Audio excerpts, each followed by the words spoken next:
You know, when we're live on what you call it, Substack.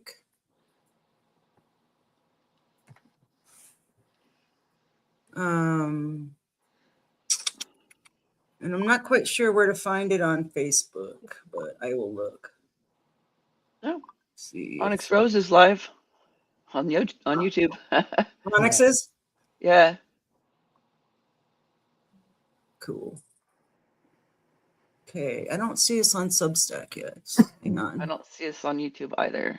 I am live on the I am hold on, let's see. Oh, we're live on Substack. Okay. Yeah, live on We don't Twitch. have any viewers yet. Yeah, I'm live okay. on Twitch and I'm live on YouTube as well. Okay. I need to get rid of this page.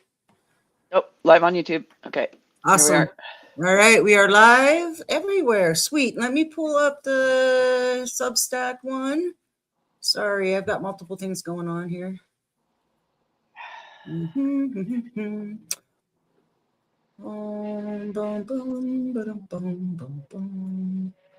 Okay, volume is off on there.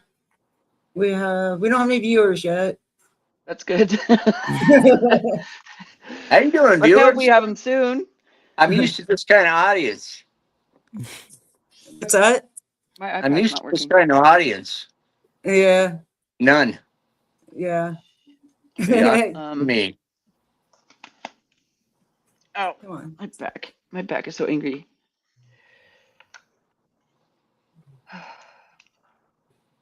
So that's not going to work out either.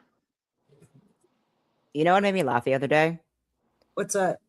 I don't know if you guys know who Ann Burrell is from the Food Network. She ran her landmark show was like Worst Cooks in America. It was fucking hilarious. Yeah. The whole show was We great, have but one it's one of those viewer. like cooking shows that's like not, yeah, it's not meant to make people feel bad, but it's like at the end of it, you end up rooting for the people because they actually genuinely improve. They go from like burning water to like making a 3-course like Michelin meal. It's great, and it's so Awesome. funny. But it's like, We have 2 viewers. why do you have I don't like know who's vanilla? on, though. Yeah. Oh yeah. Vanilla is not a good seasoning for chicken. You came here because of vanilla chicken. Okay, let me What? see if Okay. Facebook has picked this up yet. I'm just sticking my iPhone in front of my face because the iPad's not cooperating. Nobody's saying anything in the chat. We got 2 people. Oh, that's Tig. Okay. Well, that's Yeah, I think. 3 people. Yeah. I don't know who else is in the chat. Yeah, I'm still funny. working on pulling up. Yeah, it's just me so far. Just doing just going in the chat. All right, so you were in the chat then. Yeah. Yeah. There's Oh, we got nobody 4 in, people. YouTube side. Well, hey, I want to give Huh. I want to give her a shout out for being where she is now, from from all that. What's your name? Excuse me. Oh, Tig? Tig. Yeah, it's Tig. Tig.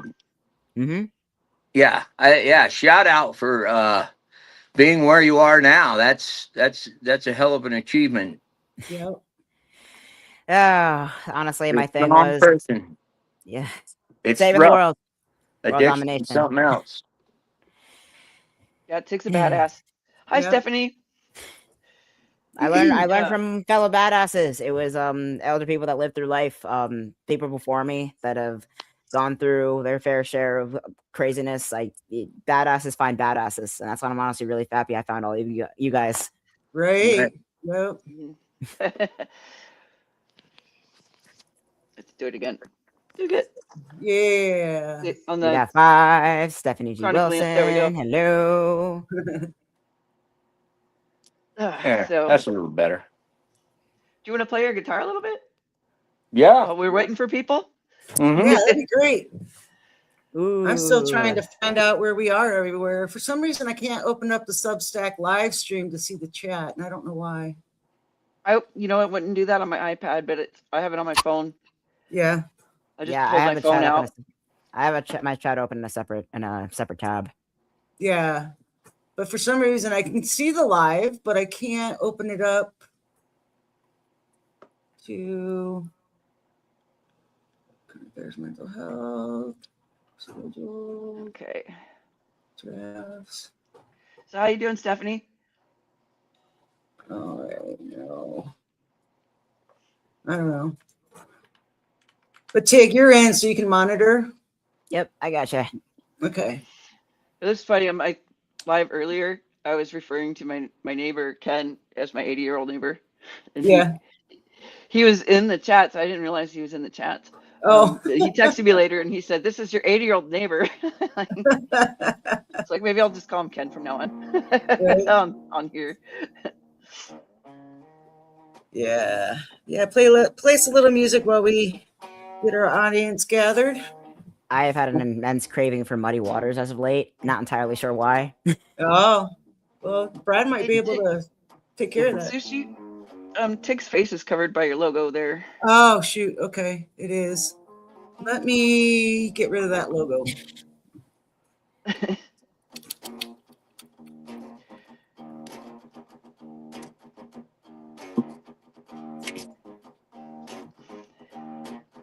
What the future we're facing? No. How long to carry on in pain? We're in perpetual motion, but again, we cover in hate. Yeah. We got 5 people. So look Okay. up to the sky for an answer. Look up to the sky for the rain. Woo! Rail seem to go on answer when the answer is right in your face. There we go. Yeah. I gotta thank Nick for showing me that. Yeah. No doubt. But that's specifically a.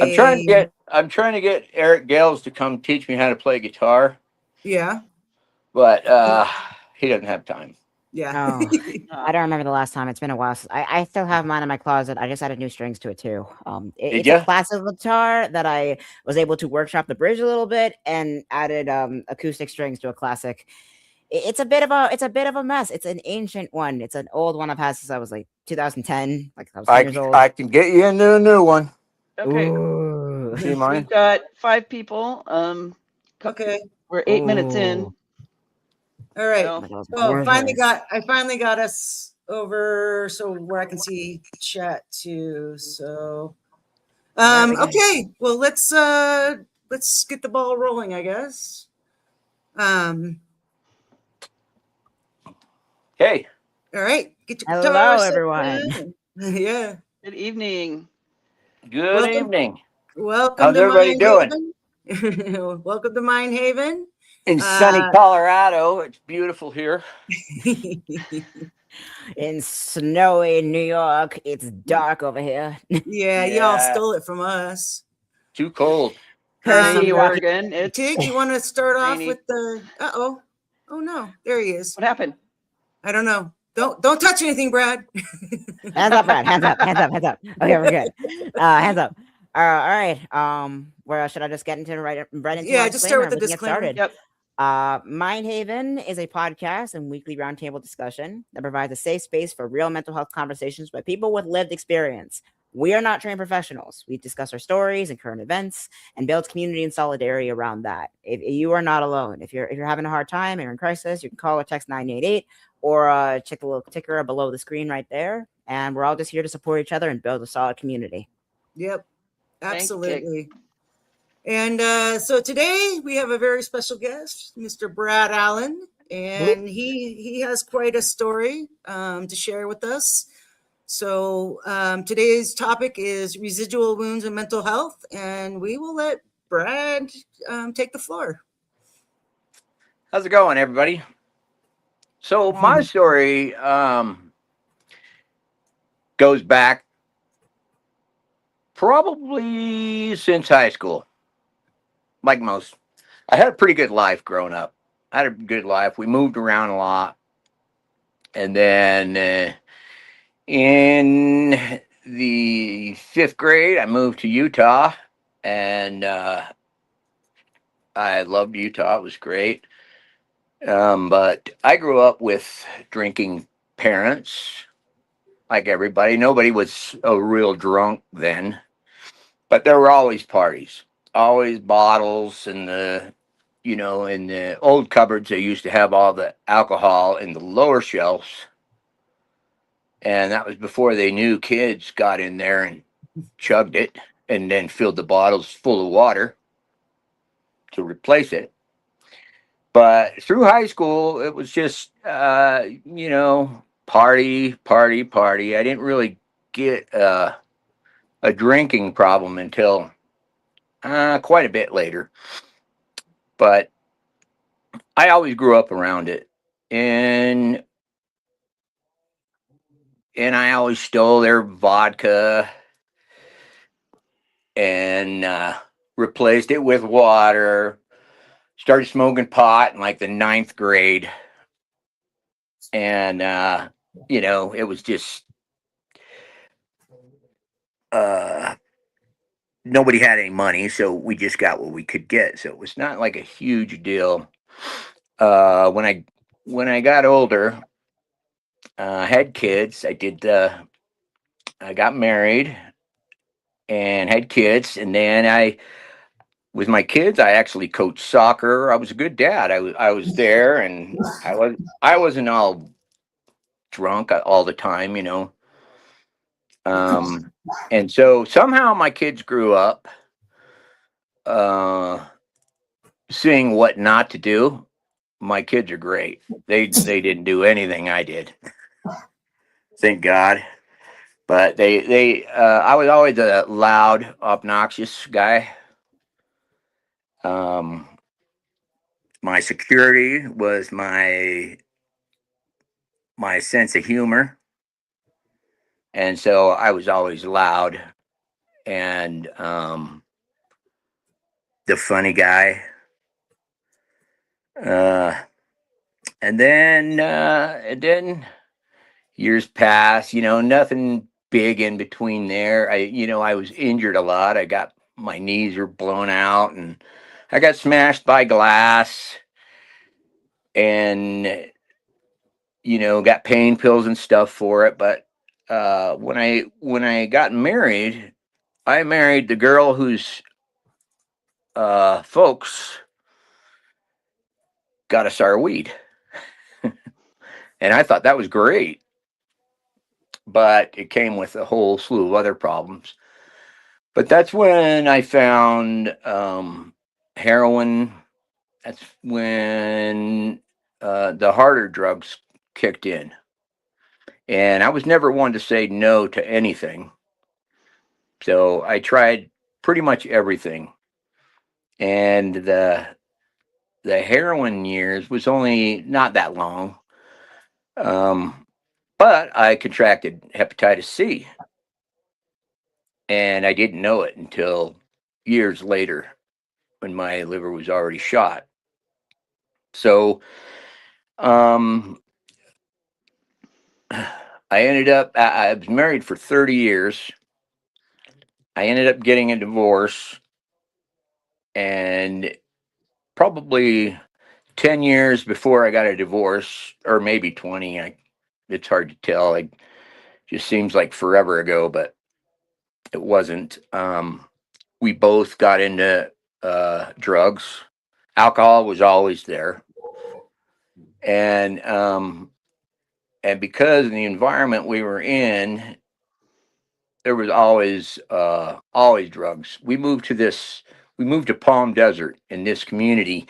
This community was an old hippie community, and all the hippies were still there, but everybody's pretty hammered at this time, because in the 60s the hippie movement was great, but then the drugs and heroin got out of control and ruined tons of people's lives, I'm sure.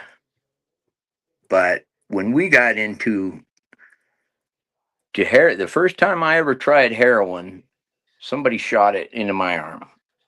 I fell asleep, woke up, and I was like, "What the hell was that?" All it did was make me sleep. And they're like, "Oh, you got to try it again so you don't sleep." And so tried it again, slept, tried it again, then it felt good. And then, we did it more frequent. And we had kids by then.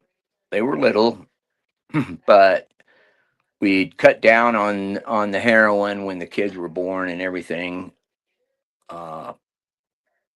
But started it up again in the 90s. And it wasn't an everyday thing for us. We just did it for fun, but it definitely got out of control and really affected everything. Yeah, when you're the hard drugs, you get weird, really weird. Personalities change, and anyway, the marriage started going south, and we ended up getting a divorce.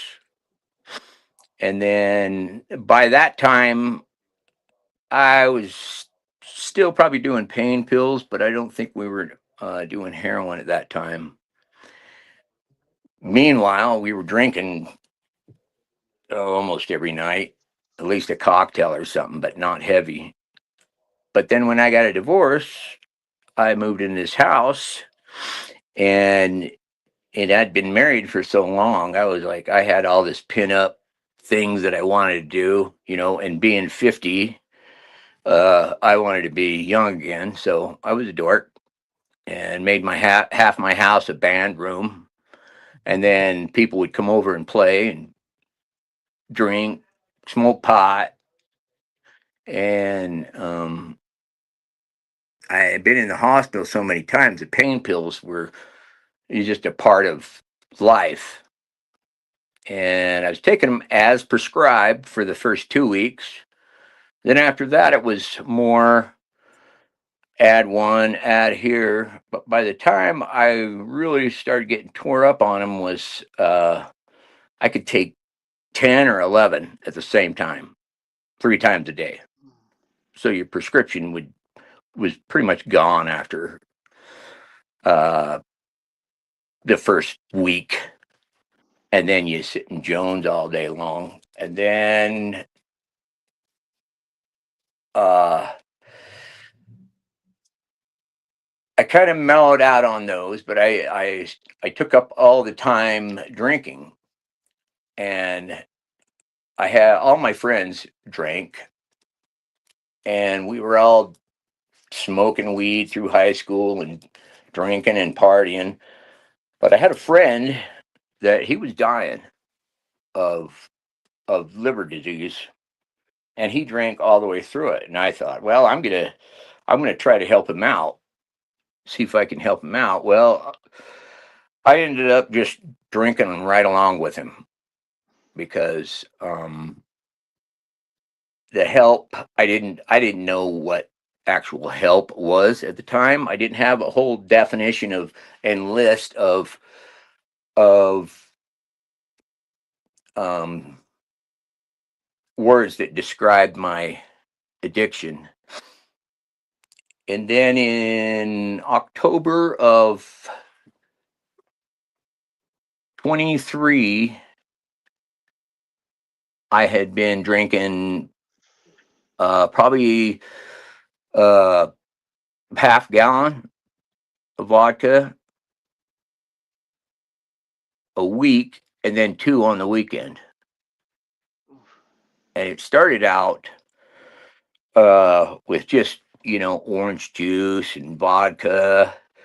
And then the vodka got deeper and deeper, and the orange juice got lighter and lighter. And then it was just a drop so the kids didn't see you were just drinking straight up vodka.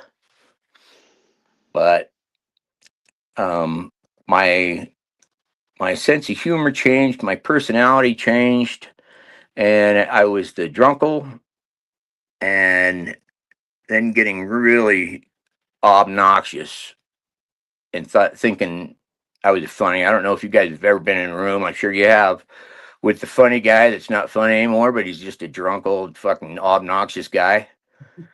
That was Yeah. me. Oh my god. So you know, to have me around, I didn't knock on anybody's door. I just barged in. Jen knows that because I barged in her house all the time. My kids and my daughter told me she doesn't want me to come over anymore. Well, my kids are my whole life, and so I started hitting depression, started having problems at work. Meanwhile, not knowing my liver was in hepatitis C. And I got that cleared up right off the bat. I went and I don't know, took about 3 weeks, and my liver was pretty clear. So I took 8 months, feeling great, feeling good, and then I went back to drinking because of depression, and then Mondays would always be hard to go into work, and if I did go into work, I would just isolate. And I'm not one to isolate normally. I usually jump in the truck and go visit people or whatever, but the isolating is what really got me because I didn't want to tell anybody, and I didn't want to tell my girlfriends how much I was drinking, so it was all hidden. I had bottles stashed everywhere, and I did a pretty good job at uh, hiding it, hiding the level that I was at, and I started to feel it. I started to feel it in my gut, and I started bloating. And one day I woke up to go to work, and my stomach was really upset. I got in the shower, and I passed out on my way to the shower. But I got back up, took a shower, and then I puked blood, and it covered the shower. It looked like a huge murder scene. That was the first time. But what happened was all the ammonia that was building up affected my thinking. So I still went into work. After I cleaned up all the blood, I went into work. I got into work. I was just white as a ghost, pale. And my work told me to go to the hospital. I went to the hospital and spent a week in there because I'd lost so much blood. And I let it, and I healed up for maybe a week, 2 weeks. Everything started hurting. So, so I went back to drinking again, and then bleeding out became pretty normal. Pretty normal. I was in Moab one time. We went to Moab on a family Moab trip, and the whole time I'm trying to keep it together, and we're way back in, way back in. You can't hike out from there, and I was bleeding again, and so I had to drive all the way back from Moab to my house, bleeding internally. So it was that's when my hospitalizations were like once a month, and I'd be in there for a week, and then your work's wondering what's going on, and I'm sleeping at work every time. I nodded out every 5 minutes. Gets to the point where the shame of it all, you try to drink to forget Mhm. that you're ashamed of drinking, and it just Mhm. spirals from there. Yeah, spirals from there, and then so I'm trying to hide it. And if you would see me then, you'd be like, that was ridiculous. I look at pictures and I'm like, I wasn't hiding anything, but kids wasn't coming over. And Got to a point, yeah, just it got to a point where I'm just like, shit, I got to do something about this. But I kept fighting it, and the addiction of it all just nailed me. So every time I started to feel good, I'd go ahead and try it again and then end up in the same boat. I did that 5 or 6 times. And It's like then, you feel like you're getting better, like, oh, maybe I can handle it more. And your right. brain mistakes it for tolerance, and it just Mhm. spirals worse and worse. Right. Yeah. And my tolerance was huge. Like a fifth of vodka, I just barely caught a buzz by that point. Mhm. Yeah, and that's like straight ethanol right there. Right. It's basically just isopropyl alcohol at that point. Yeah. It is rubbing alcohol. And it hurt too. Yeah, and it's It honestly it's a pretty it's horrifying the spiral it in, and the moment you realize like I don't want to live in a hole anymore, right? mm-hmm. I don't want to live in a hole anymore, and I'm gonna do something about it. I have no idea what, but Yeah, well, I was gonna do something about it. And so by this time I was, the self-pity thing was just kicking. And I never blamed my problems on anybody. You know what I mean? I mean, all my problems pretty much I definitely fixed myself. But a lot of it was I wasn't the same person, and I kept wanting to be that same funny guy. Just walking into a room, someone's house, like it's an 80s sitcom, is like, hey, what's right, going on, yeah, tables? With the cool yeah. uncle. But by the time I got to their house, I'm all hammered. So Yeah. it's just, and anything just floods out of my mouth. I'm like that anyway without alcohol. Yep, Brad, you're getting some love here in the chat. People are Yeah. saying love you, thanking you for your openness, and just letting you know. Yeah, you are getting some love. Support definitely saved me. Mm-hmm. And so I finally went in. They said I'm not going to make it, and I had to get a new liver. Well, at the time, I thought getting a new liver, people sit for 2 years. I didn't have 2 years left. And there's a Dr. Trotter in Salt Lake at the IHC. Great guy. And he has a team. They're amazing. He got me a liver in a week. Like I filled out the paperwork, took about a month to get all that in, but after that, it was like I got in super fast. Dude has a way with Unos. Props to him. Mm-hmm. Yeah, and he still, if there's anybody else that has that liver problems, you do not have to wait 2 weeks, 2 years in Utah. Utah has different laws about transplants and stuff. I don't know why. I'm gonna have to look on that, but you can get a new liver within 2 weeks. I think it has something to do with Utah's like iffiness around embalming. It's an issue. It's a tricky one, honestly, because it's easier to become an organ donor by default in Utah because it's a lot harder to go through the funeral home process and be embalmed post mortem. I think that's what it is. Oh, okay, all right, Yeah. cool. Well, that saved my life because they told me when I went in, I was in the hospital for the whole week, and it was just miserable. And I went into surgery on January 25th at 12 a.m. And then I opened my eyes. I think it was like 5 in the morning, and I could totally feel the difference. I mean, it was crazy. It's weird going from that miserable all of a sudden to just to wake up and you feel great again. Although, I was cut up, my stomach was fresh out of surgery and everything, so there was still a lot of stuff. But I felt completely different. Meanwhile, while all this is going on, I'd already been clean for a year. My timing, I need to reset my clock and go through my notes, see when everything is. So my timing may be off a little bit on all this stuff because it was, when you're having ammonia on the brain, time, conversations. I don't remember a whole lot. Yeah, they just blur together.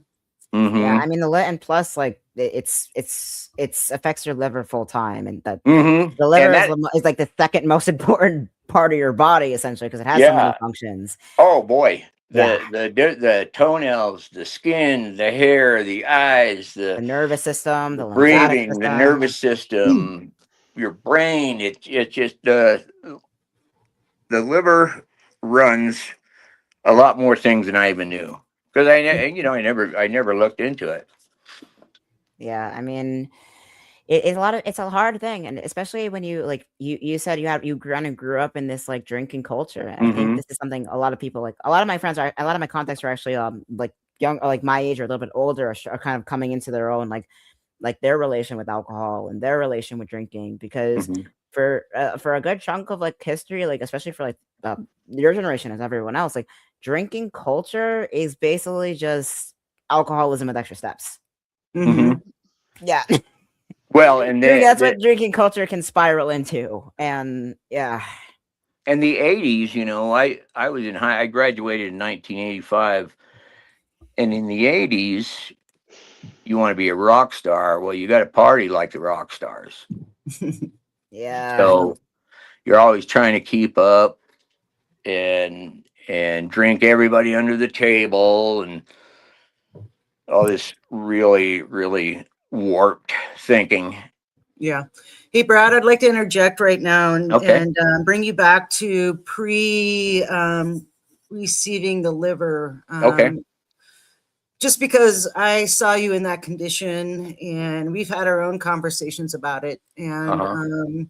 I remember going when you were in the long-term care facility, coming to Mhm. visit you one day, and you were jaundice, like Yeah. as jaundice as can be.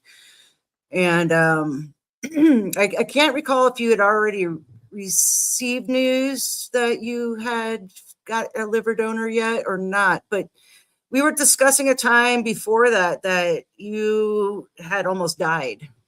Mhm. Well, so I've had staph infection twice. I had it in my arm 2 years prior to that, and and then I ended up getting it. I had a knee replacement, and that had ended up getting staph. This time I was going to rehab, and It wrecks your I immune got system. staph, and then at the rehab, the nurse says, "You got to go to the hospital." So I went to the. I was gonna say I'm gonna wait till the next day, and then we'll see how it is. But because I was in rehab, I thought I better do what she says. So I went in, and that's when all hell broke loose. They cut my knee open to do the surgery, and I just bled profusely. Mhm. And I bled completely out and flatlined, Yep. and they had to revive me.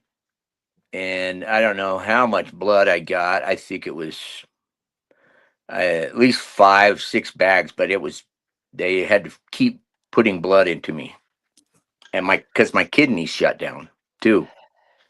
Your kidneys were trying to take over for your liver. Like one of the Yeah. primary functions, and it cleans up like defeated down blood cells, Yeah. red blood cells, and cleans that up. And if that's out of Sepsis. control, then Yeah, and sepsis is extremely serious. In fact, Brad and I have both lost friends to sepsis. Mm-hmm. yeah. Yeah, a lot. I think the crew that I run around with in high school, there's 5 of us left. Yeah. 80s were pretty rough on people. It is crazy. It is crazy. And I think a lot of us are dealing with the impacts of like the 80s now. Yeah. Like late, like 20, 30, 45 years, 40 years later. And I'm honestly like, I want to commend you, Brad, for like coming out of it. It's like, yeah, Thank you. this is like, it's not the 80s won't last the 80s didn't last forever. And for No. this exact reason.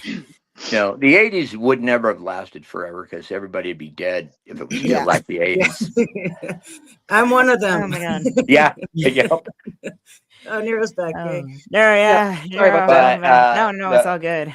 I The was still bleeding listening. out I just thing, and then actually, when I died, I didn't see anything, but I didn't know I was going to die. Otherwise, I would have probably looked for somebody.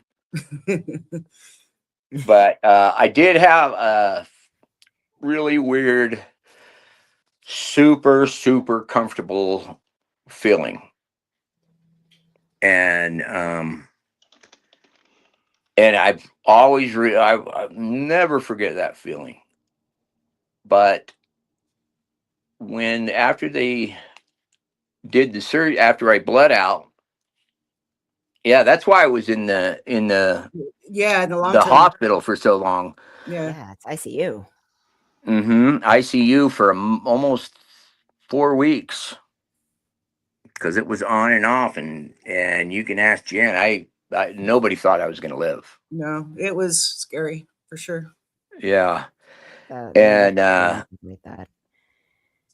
but things came back. It's like in the hospital, I was like, I'd kind of come comfortable with dying. I figured, yeah, I had 57 years of good life, but I have sisters and I have a ton of friends, and the support that I got was unbelievable. It was crazy. I didn't realize how awesome people are until that time, Yep. real friends. And the reaching out was incredible. And so when I opened my eyes, my sisters are in the room, my daughter's in the room, and my son's in there. And when I opened my eyes, I'm just looking at them all, just like, oh man. And then I look at my body and I'm like, shit, Mm. And I'm just thinking that body is just going to hurt. Like warmed But over, shit on toast. yeah, hell yeah. I was like, you're going to put me back in that piece of shit. But the whole experience was just insane, and the way that I think now and the way that I think that I thought 2 years ago is completely different. Mhm. I've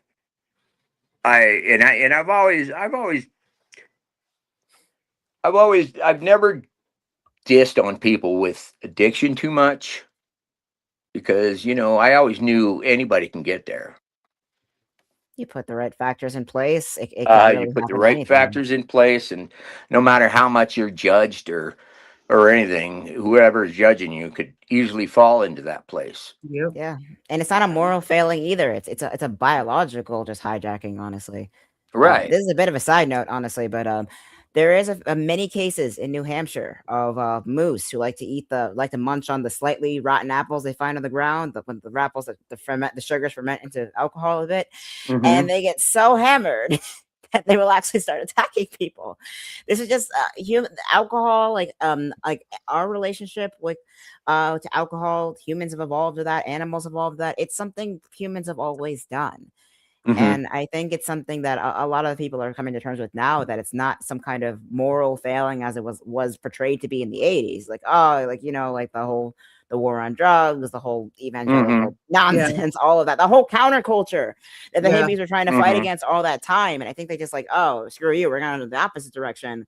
But it's still on the same spectrum, the two sides of the same coin. Like, Right. fully depriving yourself across the board isn't healthy. We get the the whole Epstein thing, but going full into it will get you killed too. Yeah. And it's a tough one. It's a tough one to balance. But even so, like if you've been on either side, finding that happy medium and finding that reason forward, I really commend you for that, Brad. Yeah. totally. And it's linked to trauma and circumstances too. Yeah. And it was definitely trauma. It was really traumatic. Yep. Like I remember laying there in the hospital bed thinking, Jesus, this is like, I don't think I've ever had trauma like this, because it was every day. Uh, you're gonna do good. You're doing really good. Then the next day, oh, he's not doing so good. And so while I was in the waiting hospital, which was the kind of rest home thing, it was like almost nightly that the ambulance would come have to get me Mm-hmm. and take me to the hospital. And so I'd get feeling like, okay, I'm going to make it out of this. Next time I'm being ambulanced to the hospital, and then I get back, and then I hear them say, "Oh, it's not good this time. It's not good." Meanwhile, the feeling when you're a little kid and parents are talking, and everything just seems like uh, Like just a Charlie sound, Brown, a like womp womp background. womp. Yeah, Yeah. womp womp womp. I felt like that, and everybody's like, and I could hear like, we don't know if she's gonna make it. His hemoglobin's really low, and this is low, and his kidneys aren't back to normal, and my sisters had all the faith in the world, and they were not gonna let me die. They were adamant about it, and so I knew I had to fight, and believe me, if I wouldn't have fought, I wouldn't have made it. You have to have some fight in you, some reason to keep going. Mm-hmm. I have a Some lot of, reason to keep going. yeah, I've had a lot of friends that are just like give up. The friend that I was supposed to help out, he isolated for 3-4 years before he didn't reach out to anybody. There was nobody there, just me. And I happened to be, I just started drinking with him, like, and so that, I wish I wish I could take that back and try that again. But when you're sick, it's probably best you don't help people. It's hard to help someone out of the thick of it when you're in the thick of it yourself. Yeah, That's yeah, the lesson I learned the hard way, actually. yeah. And I've always been one to like put people before myself. Yeah. And the one thing that you have to remember is you can't help nobody unless you help yourself first. Absolutely. You can't deliver groceries if you don't have a car. You can't Is go that stupid analogy? 300% No, that's No, it's 24/7. not. You can't go 300% 24/7. Just give yourself some grace and Yeah, yeah, give and some trust in the people that care about you the most. that's right. And I had to learn to give myself a break because part of the last 7 years, all I do is beat myself to pieces because I didn't blame anybody else, so I was just beating myself up. My kids don't like me because of this, and I did this, and I screwed this up, and I'm screwing this up now. And I learned to, when I got a divorce, I lost my identity because I met her in high school, so my identity was with her. So when I got a divorce, I really sat there sometimes and going, I don't think I really know who the hell I am. Not the And rocker, not the partier, not the funny not the uncle. partier, not the drunkle, not the funny guy. I had no idea. And I went to rehab, and somebody showed me a list of definitions. Your of all your faults and your good points, but every night we had to have a list. Every night we did a list of um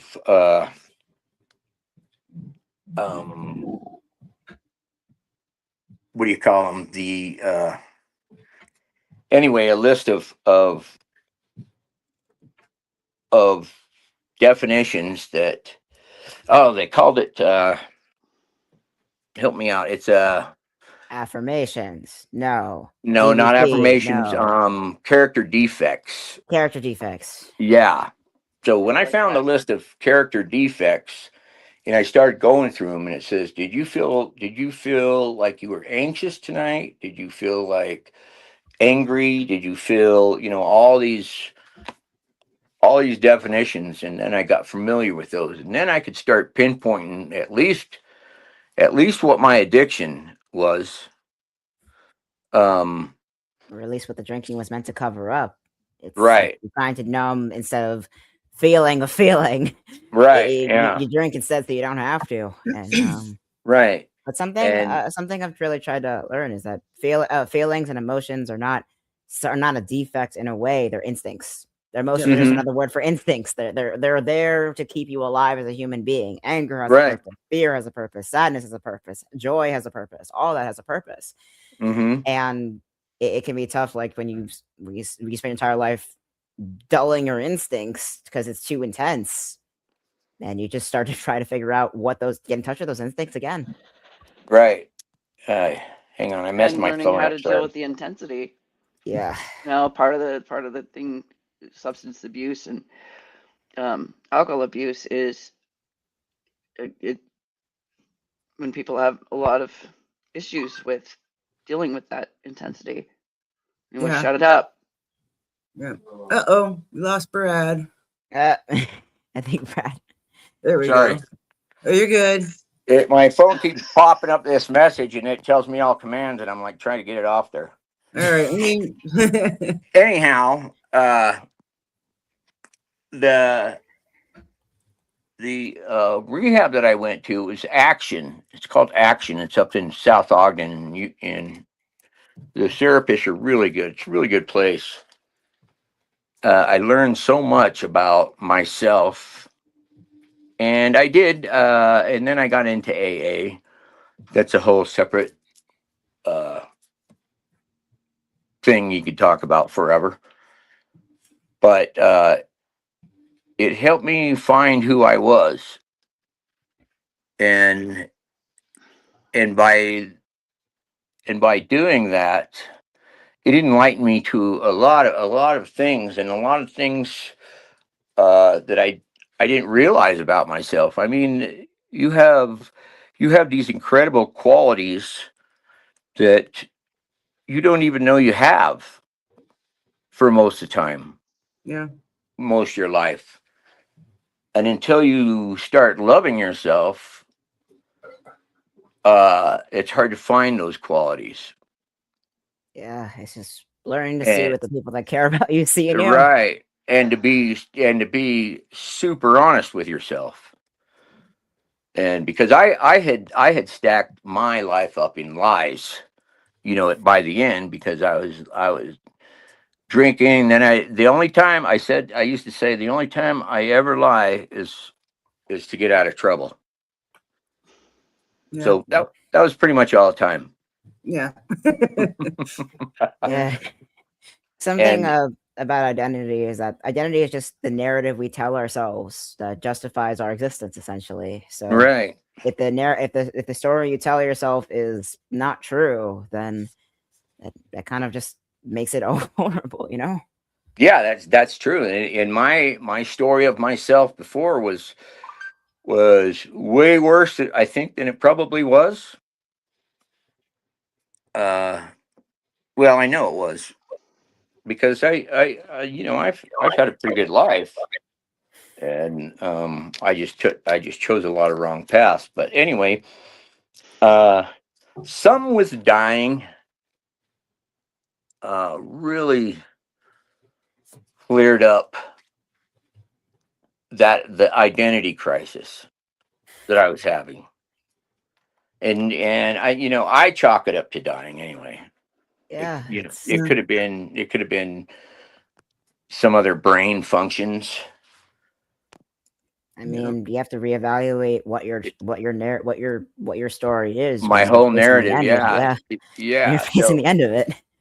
well, and most prior to that, most of my life was a narrative. Like, uh, a rocker, an outdoors guy. You know, it was just a temporary narrative because I really didn't know who I was.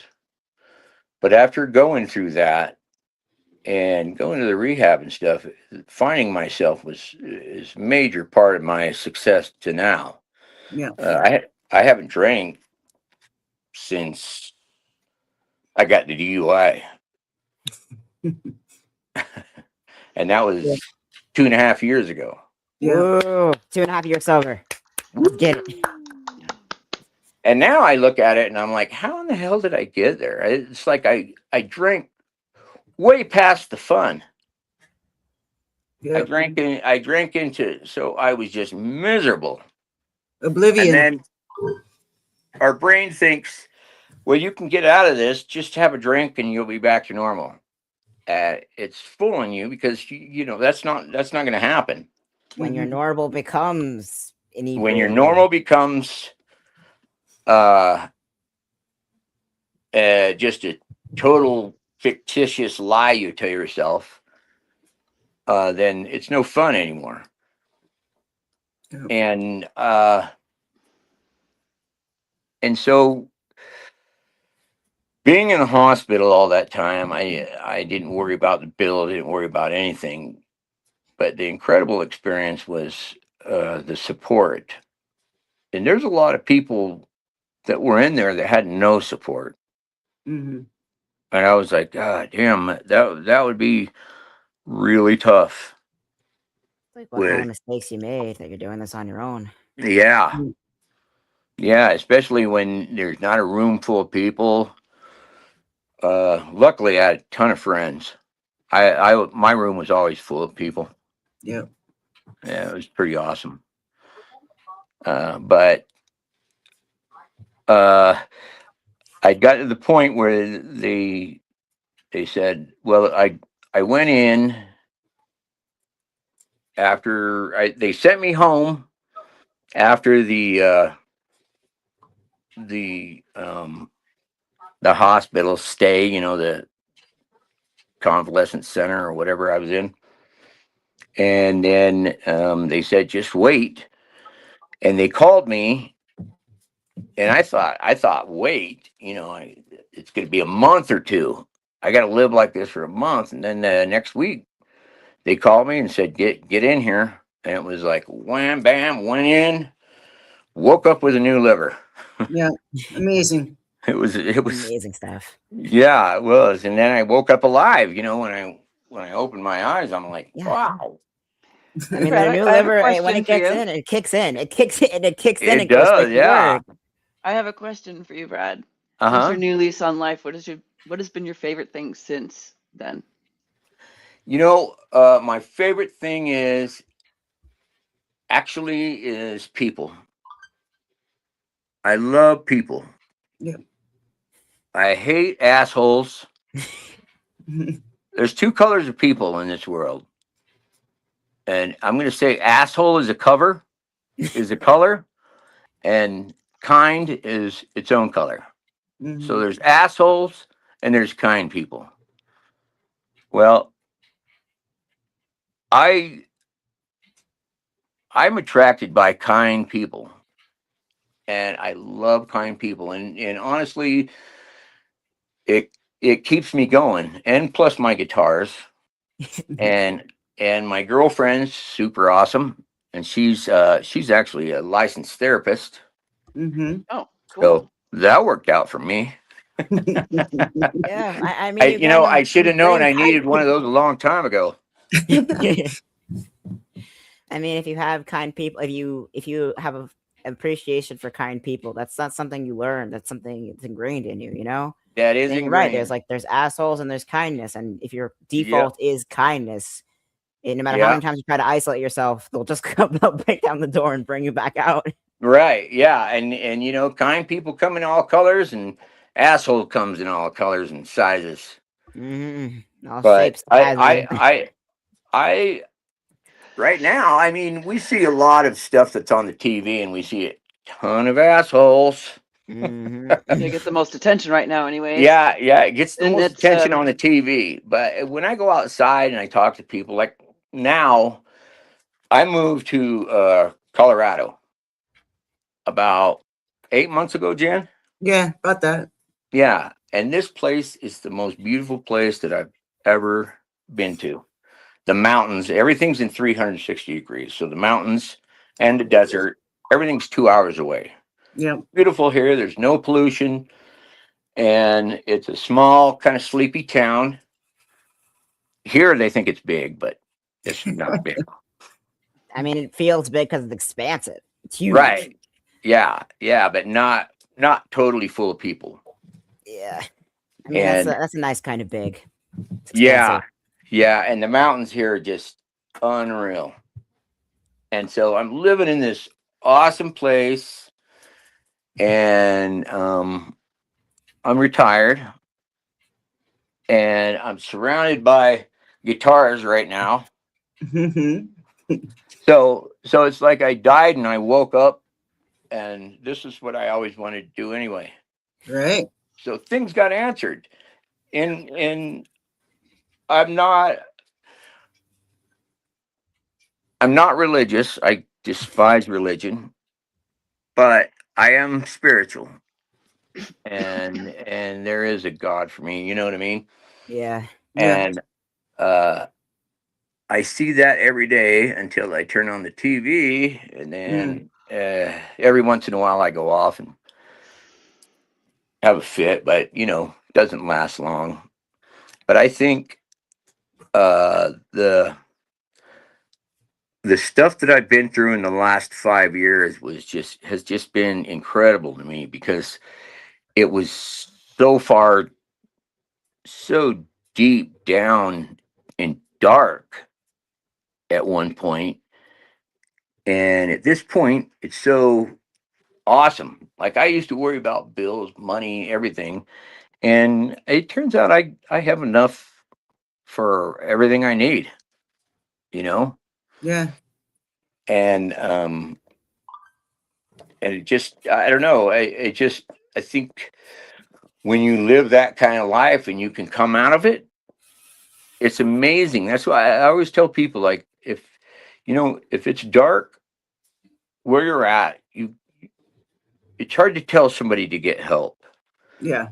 So you kind of guide them that way or something. If somebody's reaching out, definitely answer. I feel like the service to people, to doing things like, I'd like to be a peer support specialist, but even going to playing guitar for people in the old folks home, just something that you give, Yeah. helps me a ton too. It gives me Yeah. that reward that I was always looking for with alcohol or drugs. Gives Yeah. me the same kind of reward. It's people. It's being around beautiful people. Being around beautiful people is, yeah, and beauty's a whole different thing for me too. I mean, I think when you're young, everybody's trying to look hot and sexy all the time, but you get to a certain age when that is so superficial. And for me right now, the first thing I see when I see somebody is, are they kind? Are they good? Are they good people? Are they smiling? You know what I mean? What are you like on the inside? Because Mhm. the outside, it doesn't matter what you look like. Because if you're rotten on the inside, you look good on the outside, that rotten's just going to come bursting out, and Mhm. that's Yeah. what you're going to see. If you're And you have that people like us that have that aura. It shows real quickly. right, Yeah. yeah, If you have yeah, that rooted in yourself, and it'll amplify the beauty and also amplify the rot. and the attraction, Yeah. for where you're at, because like I think beauty is always from the inside.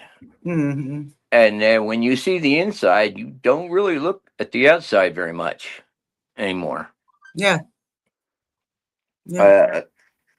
Because I don't think you can tempt me with some sports model lady or anything, because all I'd see is like, that's gonna kill me again. Right on, Brad. Hey, it's getting to the top of the hour. Okay. Do you, Nero or Tig, do you have any questions for Brad or before we sign off? honestly, You- Brad, I before streaming today, before coming on, I kind of had a bit of a meltdown myself, and it's something a mindset I've been through before, and just trying to be an asshole to drive people that care about me away, thinking Mm-hmm. it's not worth it anymore, and they'd be better off without me and my chaos. Mm-hmm. And then I come on here and see like you, and this is. This is exactly the story that more people need to hear right now. That there's always a path forward. Yeah, always and a comeback. there's so many beautiful people out there that are being dwarfed by the news, and there's really a small group of total assholes compared to the kindness of most people. And that might be a little naive because I don't know what it is now. Maybe it's a little higher. Everybody's flaring up, but deep down, when you look inward at people and not just look at the exterior, is where all the people are going to join you in your life, and and be great people. Like judging, I don't judge at all anymore. Yeah. I might see something that if it looks funny, if somebody looks funny, I'll probably crack a joke. I don't know if that's good or not, but that's I don't know. I It's do you hear that. good. from your kids? Yes, I always hear it. My daughter calls me all the time. My boy calls me all the time. Good. Actually, my ex-wife Michelle, she called me, and my girlfriend's super awesome, and I'm invited everywhere, and Yeah. it got to the point where I wasn't, but I'm just kind of I don't need as many people around me anymore. I'm pretty happy with less people, although I do miss my O-Town people. Yeah. We miss you too, Brad. Well, you're But you living know, proof that there's always a comeback, and Yeah. that Hmm. takes and it's not easy. No, You and never you're give up hope. but you did it. There's yeah, always hope. There's always right hope. on. So And you don't Well, need an audience to prove that. You could just yeah. yeah, hear it. yeah. Yep. All right, Brad. Thank you so much for joining us Okay. today. It was, Yeah, thank you Alright. for I telling mean, us your story.